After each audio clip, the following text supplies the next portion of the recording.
Estás en Pauta Propia, junto a Connie Stipicic, en Radio Pauta 100.5.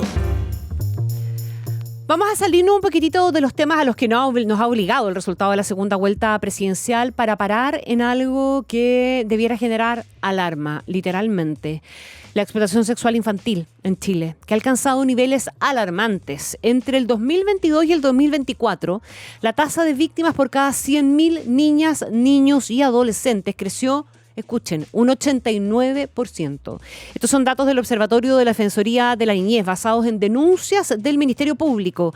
Este incremento incluye delitos de obtención de delitos sexuales con menores, facilitación de la prostitución infantil y crimen organizado vinculado a pornografía y redes internacionales, con un impacto especialmente grave en niñas y adolescentes de 14 a 17 años. En un contexto donde los mecanismos de protección social y legal parecen claramente insuficientes, resulta crítico poner en perspectiva las respuestas nacionales frente a estándares internacionales. El convenio de Lanzarote de la Unión Europea, el primer tratado internacional que exige criminalizar y prevenir todas las formas de explotación y abuso sexual infantil, ofrece un marco normativo robusto, así se ha definido, adoptado por estados de Europa y abierto a otros países del mundo. Y Chile está ahí a puertas de suscribirlo, pero eso todavía no ocurre. Para conversar sobre este escenario nos acompaña Anuar Quisille, defensor de la niñez, quien ha alertado sobre el aumento sostenido de la explotación sexual infantil en Chile y sobre la urgencia de avanzar hacia los estándares internacionales en materia de proyección. Anuar, muy bienvenido, gracias por acompañarnos en Pauta Propia. ¿Cómo estás? Hola, Connie, ¿cómo estás? Muchas gracias por la invitación a conversar de este tema tan importante. Quiero entender las cifras de este aumento del 89% en solamente 3 años, más allá de lo impactante que resulta el número. ¿Qué dicen los datos sobre nuestra situación, sobre el estado real de la protección de los niños, de las niñas y los adolescentes en Chile? Bueno, yo creo que la introducción que tú haces a esta conversación es muy pertinente, toda vez que ya nos da cuenta de una situación que nosotros hemos alertado desde la Defensoría de la Niñez. Y es que probablemente, si nosotros hubiésemos estado teniendo esta conversación hace 5 o 6 años atrás, tendríamos que estar hablando de el fenómeno de la explotación sexual contra niños, niñas y adolescentes. Lamentablemente, considerando las cifras que hemos sistematizado, ¿verdad?, y publicado desde el Observatorio de Derechos de la Defensoría de la Niñez, que por lo demás son cifras oficiales, ¿verdad?, del Ministerio Público y de otros organismos públicos, lamentablemente ya no tenemos que hablar de un fenómeno, tenemos que hablar de una conducta que de manera muy preocupante, de manera muy negativa, se ha ido precisamente instalando como una forma de violencia grave contra niños, niñas y adolescentes. Y en palabras de lo que la propia ley de garantías y de protección integral de los derechos de niños, niñas y adolescentes dispone, es una forma de esclavitud contemporánea. Entonces, primero, lo que hay que decir es que estamos, y esa frase bien fuerte, ¿no? El tema de que es una forma de esclavitud, no es una frase que la Defensoría de la Niñez haya apalancado dentro de su discurso, sino que la propia ley lo indica en su artículo 37, ¿no? Ahora, es importante señalar lo siguiente: nosotros hemos mirado esto y hemos tratado de buscar cuáles son los motivos por los cuales observamos este aumento en la cifra de explotación sexual o de denuncia de explotación. ¿Y qué hay ahí? Bueno, hay distintos factores. Yo diría que si tuviéramos que dar cuenta de un factor positivo, que da cuenta además de este aumento, es que desde el año 2022 la explotación sexual contra niños, niñas y adolescentes es un delito. El año 2022 se promulgó la ley 21.522, que modificó el Código Penal y que crea de manera bien específica el delito de explotación sexual. Antes, estas conductas que nosotros entendemos que son explotación sexual, es decir, cualquier acción de significación sexual respecto de niños, niñas y adolescentes que conlleve una retribución en dinero o en especies o en protección, no era un delito. Era básicamente los casos, ¿verdad?, se investigaban y se sancionaban bajo la dinámica amplia de el abuso sexual y acciones de connotación sexual, donde habían algunos componentes que eran agravantes. Ya, entonces hay una base de comparación que es muy baja.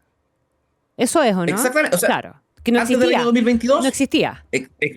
No existía. Uno tenía que incluso bucear mucho más en el dato para ver cuántas de las denuncias de delitos sexuales incorporaban acciones que se entendían que eran explotación sexual. Ahora no. Ahora, desde el año 2022 a la fecha, existe el delito de explotación sexual. Ya. Tenemos todavía alguna brecha respecto de la figura legal, la podemos conversar después, pero solamente quiero dar cuenta que primero es un delito. Segundo, y esto tiene que ver también con la parte más preocupante de este aumento exponencial de las denuncias, tiene que ver con que nosotros hemos evidenciado, y esto es un tema que también lo puede confirmar el propio Ministerio Público, eh, todavía algunos factores socioculturales. Cuando uno Mm, piensa en explotación sexual, uno inmediatamente piensa en esta idea del comercio sexual, ¿no? Con niños, niñas y adolescentes. De hecho, la propia ley ya elimina el término prostitución infantil, ya no existe el término prostitución infantil porque evidentemente se entiende que el comercio sexual conlleva también la voluntad de las personas que lo ejercen. Y claro. en el caso de niños, niñas y No adolescentes no podemos hablar de existe esa voluntad, voluntad. obvio. Ujú, Exactamente, por ujú. eso ya no se habla de prostitución infantil, sino que se habla de explotación. Cualquier situación bajo la cual uno comercia sexo con niños, niñas, adolescentes es explotación, ¿no? Pero también ahí esa no es la única forma de explotación sexual. Una forma muy importante de explotación sexual son, por ejemplo, las uniones tempranas o los denominados padrinazgos que se dan todavía Mm, en Chile en aquellos territorios donde hay mucha ruralidad, donde existe una aceptación cultural, ¿verdad? Y se ha legitimado y se ha normalizado que personas adultas, ¿verdad?, mantengan un vínculo sexual, sentimental, sexual, con principalmente adolescentes mujeres. Esto lo observamos, por ejemplo, en las regiones de Magallanes, de Ñuble, de Los Ríos, donde en zonas muy rurales es normal, y así para graficarlo de manera muy concreta, que el señor mayor tenga una relación con un adolescente porque a cambio de esa relación, este señor, que muchas veces tiene una posición económica de privilegio, le otorga protección, ayuda económica a a la la familia. familia. Mm. Exactamente. Y eso es un factor muy relevante que nosotros hemos podido evidenciar de este documento. Anuar, esas son las razones para explicarse el aumento de las cifras. Yo quiero parar un poquitito, estamos conversando con el defensor de la niña, Anuar Quesille. Quiero volver más bien al concepto de la explotación de la esclavitud, de la nueva forma de esclavitud o de una esclavitud de los nuevos tiempos finalmente. Desarrolla un poco más el por qué esto nos lleva de vuelta a usar esa palabra. A ver, porque acá yo creo que había un avance por parte del Estado porque esta idea de considerar la explotación sexual, tal cual lo dice la ley, ¿no? Como una forma de esclavitud contemporánea en su Ujú, artículo 37, eh, había sido un concepto que habían utilizado los organismos internacionales. Ya lo había apalancado el Comité de los Derechos del Niño de Naciones Unidas, donde había dicho, ojo, toda forma de acciones de significación sexual que conllevan una retribución son explotación y por tanto es una forma de poder someter la voluntad de niños, niñas y adolescentes y por tanto es una forma de esclavitud moderna, ¿no? Y si uno mira la historia de la ley, generalmente uno mira la ley, cuando se promulga una ley, uno dice, ya vamos a ver qué dispone el artículo 425 380, ujú. pero poco se hace el zoom en la historia de la ley, cuáles son aquellas consideraciones que llevaron al Parlamento a aprobar una ley. Y cuando uno ve la discusión que se sostuvo en el Congreso Nacional durante 7 años para poder aprobar esta ley, a propósito de la norma específica sobre explotación sexual, hubo consenso transversal, es decir, desde la extrema derecha a la extrema izquierda, hubo consenso transversal en que era necesario dejar muy claramente establecido que esta forma de violencia sexual contra niños, niñas y adolescentes es una forma de esclavitud. ¿Por qué? Porque se somete a la voluntad de niños, niñas y adolescentes. Entonces yo creo que eso ha sido no solamente es un delito, sino que además también es una forma de reconocer que las recomendaciones de los organismos internacionales tienen efecto en nuestro país. Ajá. Déjame preguntarte por el convenio de Lanzarote, no sé si está bien dicho, pero que es un Sí, estándar, o Lanzarote. sea, Lanzarote, que es un estándar clave en Europa para enfrentar la explotación sexual infantil. ¿Por qué es urgente que Chile se sume a este convenio? Yo entiendo que el presidente Boric comprometió el que Chile se iba a sumar, pero eso todavía no ha pasado. ¿Qué señales políticas y legales daría una adhesión efectiva a este convenio y a la Unión Europea específicamente en esta materia? ¿Qué cambia? Mira, yo creo ahí, Connie, que hay dos factores que son muy relevantes y que tienen que ver con que esto es parte de una política de Estado. Tú bien decías, ¿verdad?, al comienzo de esta entrevista, de esta conversación, que íbamos a salirnos un poco de la contingencia Sí. electoral a propósito de lo que pasó el pasado domingo. Pero yo creo que esto también tiene que ser parte de una política que debería asumir el nuevo gobierno y Ajá. respecto del cual no creo que exista una resistencia. ¿Por qué lo digo? Porque cuando uno mira, y vuelvo a las cifras, ¿verdad? ¿Cuáles son los motivos que llevan a ver este aumento de cifras? Es porque muchas veces también hemos visto, y esto es parte de lo que nosotros hemos podido evidenciar desde la Defensoría de la Niñez, que en los casos de explotación sexual, el índice de condenas y de formalizaciones de las personas investigadas es muy bajo. Tenemos condenas muy bajas, tenemos investigaciones que no avanzan. Desde la Defensoría de la Niñez hemos presentado más de 56 querellas, donde cerca de 43 aún se encuentran desformalizadas, es decir, ni siquiera existe un plazo de investigación. Entonces, ahí hay un esfuerzo importante que lo hemos trabajado con el Ministerio Público para perfeccionar el abordaje en materia de prevención, de respuesta, de sanción a la explotación sexual. ¿Cómo se hace esto? Mirando buenas prácticas, mirando experiencias comparadas que han sido exitosas. Ujú. Y en ese contexto aparece el convenio de Lanzarote. El convenio de Lanzarote es un tratado internacional que fue elaborado en la ciudad de Lanzarote, en España, ¿verdad? Por el Consejo de Europa.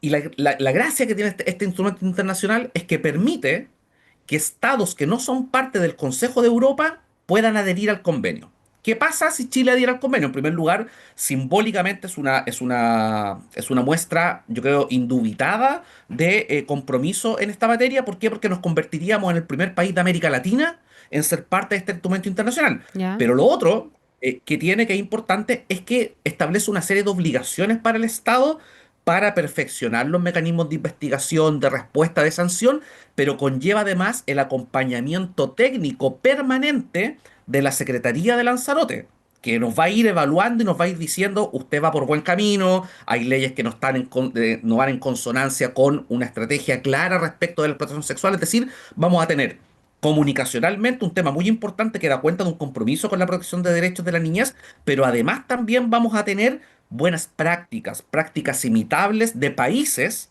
que han logrado disminuir de manera muy notable las tasas de explotación sexual, como Noruega, como Turquía, Anuel, incluso como Francia. déjame hacer el link a propósito de este tema, de este cambio brutal en la realidad de los números al menos, con el tema del crimen organizado. ¿Tú crees que hay ahí una razón también para explicar eventualmente este incremento?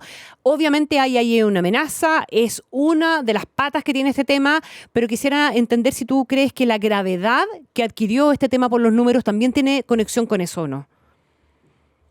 A ver, yo diría que hay varios factores, si bien las cifras que analiza el Observatorio de la Defensoría muestran algo de la irrupción del crimen organizado en nuestro país. Yo creo que esto tiene que ver básicamente con una práctica que tradicionalmente se ha venido instalando más allá de la irrupción del crimen organizado. ¿Por qué lo digo? Porque cuando nosotros miramos, y esto tiene que ver un poco con el tipo de casos en los que nosotros vamos interviniendo, nos hemos dado cuenta que existen bandas, ¿verdad? O Ujú. redes de explotación que se dan en el contexto de crimen organizado y algunas que no.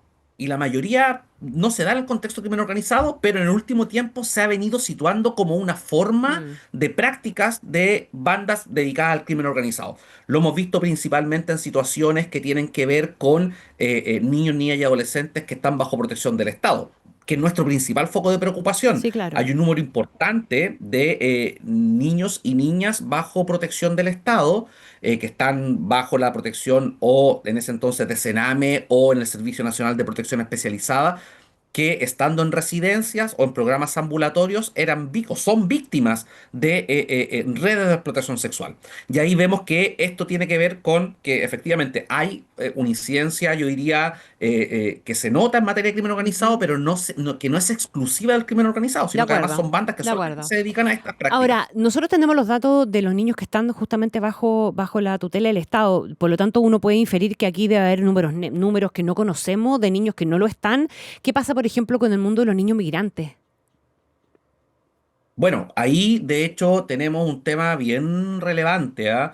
Yo creo que efectivamente nuestra intervención, porque nosotros desde la Defensoría de la Niñez tenemos diferentes formas de intervenir. Nosotros tenemos la posibilidad legal de poder intervenir judicialmente en algunos casos muy Ujú, específicos y excepcionales.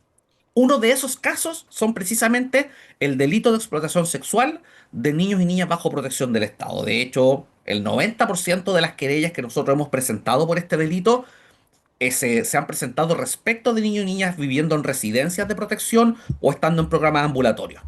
Y ahí vemos nosotros que hay una realidad que es muy preocupante, pero además también en el último tiempo se ha venido observando también una dinámica donde un número no menor de niños y niñas víctimas, ¿verdad? Son niños, niñas y adolescentes en contextos de movilidad, es decir, niños y niñas migrantes. Estamos ujú, hablando, que cuando hablo de niños y niñas víctimas de explotación sexual, estamos hablando que cerca del 90% de las víctimas son principalmente adolescentes mujeres, ¿no? ujú, Pero hablo sí. en general de niños, niñas y adolescentes. Y otro tema, aparte de la migración, de la movilidad humana, que probablemente cuando se realiza de manera irregular y no existe una política migratoria adecuada, conlleva el riesgo de la explotación sexual, es que también se ha venido instalando de manera muy preocupante la violencia sexual que se da en el contexto del entorno digital. Ahí Mm. nosotros hemos levantado cifras bien importantes e información sobre la existencia de violencia sexual a través del grooming o el ciberembaucamiento, sextortion, el sexting, ¿no? Pero también la explotación sexual online, donde también hay un nuevo flanco abierto que definitiva debe ser parte de las políticas públicas en las cuales debe trabajar el Estado. Déjame preguntarte a propósito de eso último, ya como última pregunta para ir cerrando al menos esta conversación de hoy día, Anuar Quesille. ¿Cuál es hoy día la acción más urgente que no puede seguir esperando y que debiera adoptar el Estado como prioridad? A ver, lo primero es tener la conciencia y estar muy claros de que la problemática y la explotación sexual no se aborda ni se resuelve exclusivamente mediante el sistema de justicia. Es muy importante la sanción y que exista una Ujú. investigación penal, una condena de los responsables y un acompañamiento a los niños y niñas víctimas. Pero tan importante como eso es tener claro que el sistema de justicia no es el único involucrado o llamado a actuar. Acá tiene que haber un compromiso transversal. El Ministerio de Desarrollo Social está trabajando en un marco para la acción que justamente pueda establecer obligaciones que deba cumplir distintos sectores donde, por ejemplo, se dan fenómenos de explotación sexual, como por ejemplo el turismo. La actividad turística, ¿verdad? Es un foco importante donde se producen riesgos de explotación sexual. Entonces, Sernatur, justicia, vivienda, obras públicas, los municipios, los gobiernos regionales tienen que ser parte de este marco para la acción que es de responsabilidad de la Subsecretaría de la Niñez y evidentemente concientizar. Es decir, acá hay ciertas conductas que son delitos, configuran el delito de explotación sexual y que siguen siendo validadas y aceptadas por la comunidad. Por lo tanto, hay una tarea de educar en esta materia a la población para efectos de promover una denuncia segura y establecer mecanismos de investigación que sean pertinentes y que protejan a los niños. Bien, pues, uff, qué tema, ¿ah? Qué tema, y lo digo desde el asombro, básicamente, desde la preocupación, no desde el lugar común, Anuar Quesillo. Un millón de gracias por conversar con nosotros esta tarde, ¿ah? Defensor de la niñez en Pauta Propia, hablando del aumento brutal y sostenido de la explotación sexual infantil en Chile. Que estés muy bien, un abrazo grande. Muchas gracias, Connie, que estés muy bien. Chao, chao.